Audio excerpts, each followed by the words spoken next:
Hello. I would like to walk you through one of the exercises, one of the activities I've chosen for the notebook, smartboard notebook that is. This one focuses on the significant folks of ancient Rome, the people who really significantly affected the course of history there. First, you'll notice that it gives some lesson notes to the instructor, um, pointing out, how this is useful, even giving some ideas for some cross-curricular activities, and linking it to other lessons that have been done. If you move on, you'll find learning objectives or learning outcomes, what it is that the students should be able to do and understand at the end of the lesson. Um, it's very handy information for the teacher. Sometimes, especially in classics, there's not a whole lot of guidance. There aren't a whole lot of classic standards. So it's good that someone has thought all this through. The introduction points out that there will be several important folks brought up: Marius, Nero, Spartacus, the slave rebellion leader, and of course Julius Caesar, who seems ubiquitous in any conversation about Roman history, and for good reason. I'm not trying to minimize his contribution. Um, as you move on, one of the first things that it's going to do is it's going to present to you a video that presents a lot of very good information about the folks in question. Now, excuse me, just one second. We'll, well,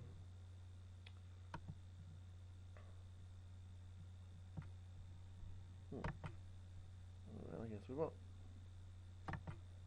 Oh, here we go. Let's take a little quick look at this and see what we get. What we got. Ancient Rome was one of the greatest empires the world has ever seen, and the people who ruled it were no less amazing. Born on a farm in 157 BC, Gaius Marius rose to the top of Roman government. At the time, Rome was a republic ruled by an elected Senate, and Marius was elected Senate leader 7 times. This was actually illegal for him to be elected this many times, but he had won the favor of the Roman people, partially by saving them from barbarian invasions, by renovating the army, many things, and he certainly deserves a place among the sort of great minds of ancient Rome. You can see Marius eventually runs out of time. He is killed like most of the other greats that you see here. Caesar meets his end. This is Nero with his famous terrible beard. So it does a very good job in the video of presenting the highlights of Roman history. But what's cool about this is that you can then go on to play certain games about these fellas. Now, in this particular version, it's basically a word scramble. You're supposed to guess the name of the person. And every time that you guess a letter that is correct, the little dopey looking fellow there with the big eyes gets hit in the face, as you can see, nice, with a tomato. Who doesn't enjoy that? As we work our way through here, oh, I missed one. Um, I guess I just kind of got ahead of myself there. I assumed I knew what was going on, but I obviously do not.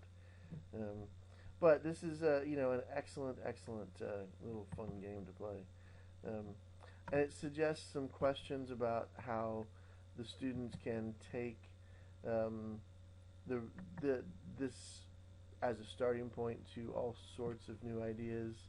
Um, Doing some research about other ancient Romans, um, Gaius Marius's life, a more detailed investigation of that, Caesar and Nero, their ruling styles, an investigation of that. And this is an excellent question. What qualities did a Roman leader have to possess?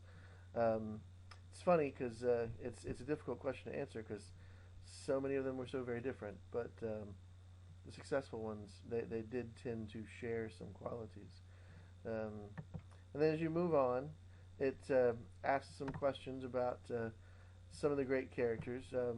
as for example, who became a hero to the slaves. Naturally, Spartacus was the the man who led a slave rebellion and freed several 100,000 slaves and almost made it out of Italy. It was a very impressive time.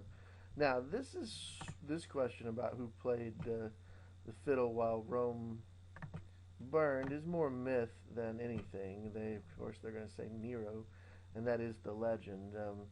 But apparently, he was actually singing rather than playing any instrument. And I discovered a mistake in this that I would assume any teacher would be able to identify. But it asks, what event does the Ides of March signify?